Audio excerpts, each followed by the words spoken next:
আমাদের আন্দোলন জুলাই মাসে শুরু হলো। এখানে হচ্ছে আমাদের অনেক ভাইদের, অনেক বোনদের রক্ত।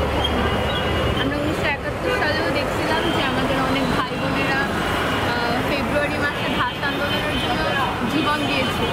তো এখনও সেই একই পুনরাবৃত্তি ঘটেছে, সেইটা থেকেই আমরা এই লিডটা করি।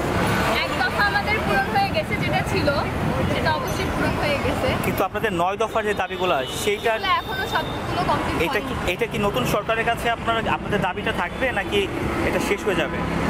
অবশ্যই থাকার কথা, আমার যেটা মনে হয় থাকার কথা, কারণ দাবি তো চেঞ্জ হওয়ার কোনো কারণ নেই, কারণ আমাদের অধিকার নিয়ে আসলে জিনিসটা, তো তখনের সরকার হোক এখনের সরকার হোক আমাদের দাবিগুলো পূরণ করা উচিত।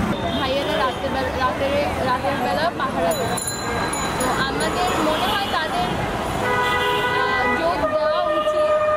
কিন্তু আমার বলতে গেলে হচ্ছে আমার পার্সোনালি মনে হয় এখন যে উদ্যোগটা নেওয়া হয়েছে এটা আসলে চলা উচিত, মানে ফিউচারেও এটা কন্টিনিউ করা উচিত। আমার মতে সবার স্টুডেন্টদের একটু ইনক্লুড থাকা উচিত এসব বিষয়ে, তাহলে হচ্ছে